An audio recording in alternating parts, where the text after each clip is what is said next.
કરજો, સબસ્ક્રાઈબ કરજો, લાઈક કરજો, શેર કરજો, સબસ્ક્રાઈબ કરજો. ગઢપણ ક્યાંથી આવ્યું ગઢપણ, ગઢપણ ક્યાંથી આવ્યું ગઢપણ, હોટલો જવાય નહીં, હીરો મંગાય નહીં, હોટલો જવાય નહીં, હીરો મંગાય નહીં. ગઢપણ ક્યાંથી આવ્યું ગઢપણ, ગઢપણ ક્યાંથી આવ્યું ગઢપણ, હીરો હોટલ જવાય નહીં, હીરો મંગાય નહીં, હોટલ જવાય નહીં, હીરો મંગાય નહીં. મારા બાળકો, મારા ભાઈઓ બહેનો, હું લાઈવ થઈ છું. તમે હવે આપણે એક ભાગ રહ્યો છે 24માનો, આજે પૂરો કરશું. પેલા ગણપતિ દાદાને યાદ કરશું. હે ગણપતિ બાપા, રીતિ સિદ્ધિ સહિત અમારા શિવ પુરાણ વાંચવામાં હાજરીઓ, અમારા બધા કષ્ટ દૂર કરો એ તમને નમ્ર વિનંતી છે ને અમારી.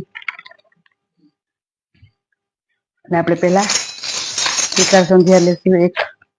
એક છે જમવાનો, એક છે ભોજન કરવાનો, એક છે સૂતી વખતેનો. ગણપતિ દાદા રીતિ સિદ્ધિ સહિત આખો પરિવાર અમારા શિવ પુરાણમાં વાંચવામાં હાજર રહેજો. ભૂલચૂક થાય તો ક્ષમા માંગી છીએ. અને પેલા આપણે લેશું શ્લોક. કરાગ્રે વસતે લક્ષ્મી, કરમૂલે સરસ્વતી, કરમધ્યે તુ ગોવિંદમ, પ્રભાતે કરદર્શનમ, સમુદ્ર વસને દેવી, પર્વતસ્તન મંડલે, વિષ્ણુપત્ની નમસ્તુભ્યમ, પાદસ્પર્શસ્વમે, વસુદેવસ્તમ દેવમ, કંસચારૂણમર્દનમ, દેવકી પરમાનંદમ, કૃષ્ણમ વંદે જગદ્ગુરુ, કૃષ્ણમ વંદે જગદ્ગુરુ. આપણે અધૂરો છે એ લેશું અને પછી બહુ ઝાઝો ટાઈમ નહીં લઈએ. આ દેવો કહ્યા છે તેમના માત્ર નામ ગ્રહણ કરી ત્રિપુટ ધારણ કરવા અથવા તો 16 સ્થાનોમાં સાવધાન થઈ ભસ્મ ધારણ કરવું. મસ્તક, લલાટ, કંઠ, 2 ખંભા, 2 હાથ, કોણી, કાંડા અને હૃદય, નાભી, પડઘા અને પીઠ આ સ્થાનોમાં અશ્વિની કુમાર, શિવ શક્તિ, રુદ્ર, ઈશ્વર, નારદ અને વામાદિ 9 શક્તિઓ આ 16 દેવતાઓ સ્થાપી તેમનું પૂજન કરવું. તેમાં નાસત્ય અને દક્ષક નામે એક અશ્વિની કુમારો કહેવાય છે. અશ્વિની કુમારો કહેવાય છે. અથવા તો મસ્તક, કેશ, 2 કાન, મુખ, 2 હાથ, હૃદય, નાભી, 2 સાથળ, 2 ઢીંચણ, 2 પગ અને પીઠ આ 16 સ્થાને 2 તેમાં શિવ, ચંદ્ર, રુદ્ર, બ્રહ્મા, ગણપતિ, વિષ્ણુ, લક્ષ્મી તથા શંભુ. હૃદયમાં પ્રજાપતિ, નાભીમાં નાગો, નાગ કન્યાઓ, ઋષિ કન્યાઓ અને તથા સમુદ્ર 2 પગમાં તીર્થો, વિશાળ પીઠમાં એમાં 16 દેવતાઓ ને 16 સ્થાને છે સમજવું. એ 16 સ્થાને એનો વાસ છે એમ સમજવું. હવે 8 સ્થાનો કહેવાય છે. ગૃહસ્થાન, લલાટ, સર્વોત્તમ, 2 કાન, 2 ખંભા, હૃદય અને નાભી તેમાં બ્રહ્મા અને 7 ઋષિઓને દેવતાઓને કહ્યા છે. હે મુનીશ્વર, ભસ્મના તત્વને જાણનારાઓ એ આમ કહ્યું છે. ભસ્મના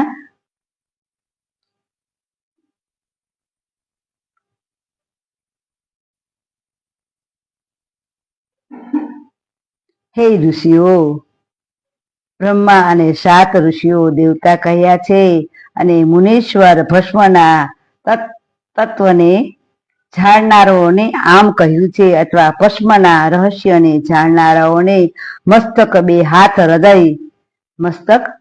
હાથ હૃદય અને નાભી આ 5 સ્થાને ભસ્મ ધારણ કરવા માટે કહે છે.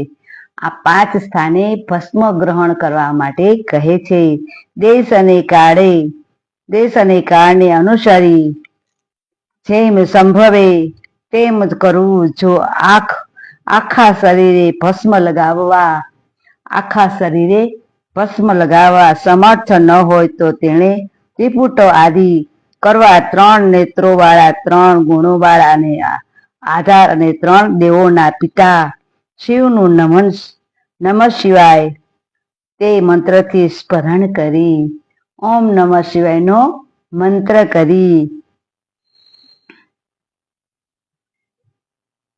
સ્મરણ કરી લલાટમાં ત્રિપુટ કરવા, ઈશાભ્યા નમઃ આમ કહી 2 પડખે ત્રિપુટ કરવા, અને બીજા ભ્યા નમઃ આમ કહી 2 કોણીએ ત્રિપુટ કરવા, અને ત્રિપુભ્યા નમઃ આમ કહી નીચે તેમજ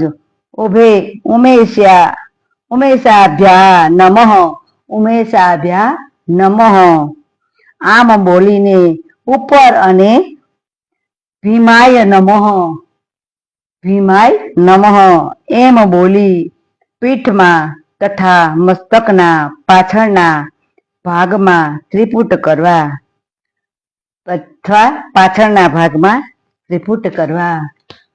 જો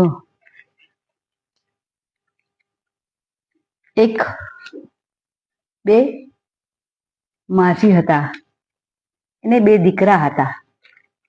એક દીકરો બહુ કોમળ અને લાગણીશીલ અને દયાવાન હતો, અને એક દીકરો હતો એ દારૂ, જુગાર ને સટ્ટા, મા બાપને માનતો જ નહીં. શું છે, પીતો હોય, કરતો હોય એટલે ક્યાંય ભાનમાં જ ના હોય. દારૂના લતે હોય એટલે એ ભાનમાં જ ના હોય. અને જે બીજો છોકરો હતો એક સંસ્કારી હતો. જો કારણ કે એ નાનપણથી એ રીતે ઉછેરમાં થયો હોય તો એને સારા સંસ્કાર મળ્યા, અને આના ઉછેર બારે ગયો હોય તો ભાઈબંધ દોસ્તારે હોય તો એ અવળે રસ્તે ચડી ગયો. એમાં મોટો હતો, બહુ ઓલો હતો, નાનો હતો. એ માને સાચવતો, માને સરસ નિયમ પાળતો, માને પાલન કરતો, માને કોઈ દિવસ સામું ના બોલતો, માને રોજ ઉઠી અને નાઈ ધોઈ અને પેલા એને પગે લાગતો કે મારા માટે તો મારી માં એ ભગવાન છે, એને પગે લાગ્યા સિવાય ઘરની બહાર ન નીકળે, એટલો સંસ્કારી હતો. ને મોટો હતો એ તો માને ગાળો દે ને જેમ ફાવે એમ બોલે. અને પછી છે તે જ્યારે બહુ મોટી ઉંમર થાય ને ત્યારે એ પિલાણો, ત્યારે એને ખબર પડી કે મેં મારા મા બાપને બહુ હેરાન કર્યા છે, બહુ દુઃખી કર્યા છે. એટલે એને એમ થયું, અને પછી પસ્તાવો થયો કે ના મેં કર્યું ને મને જ્યારે હું એના ઓલામાં હતો ત્યારે મને ખબર નહોતી કે હું શું કરું છું. મા બાપ ગઢપણ ક્યાંથી આવ્યું ગઢપણ.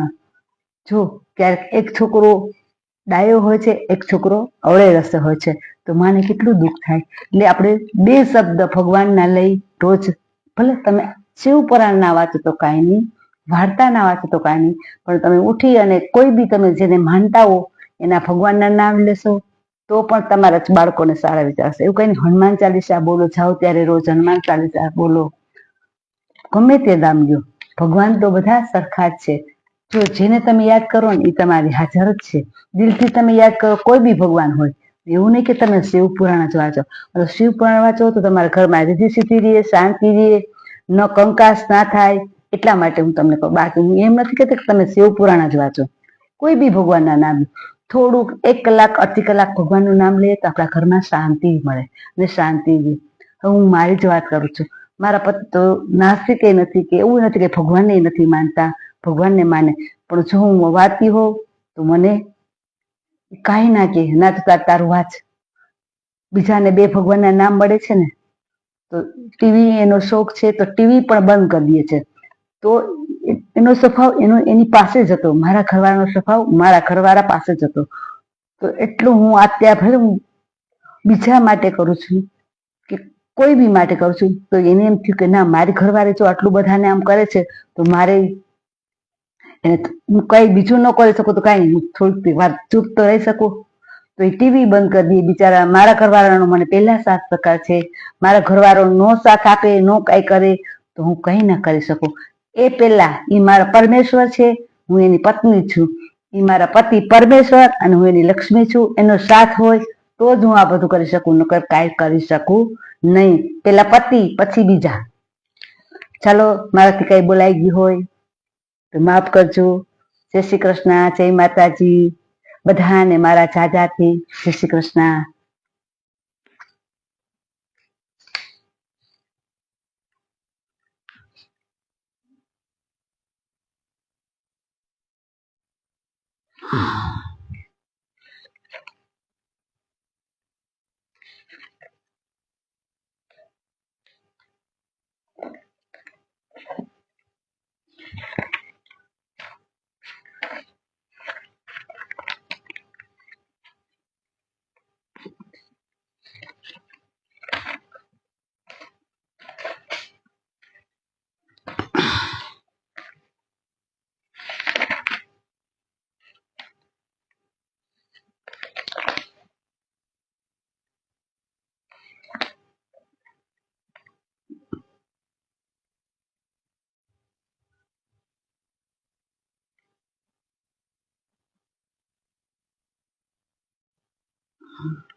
જય શ્રી કૃષ્ણ. અત્યારે જાગવા વાળા જાગતા હોય છે.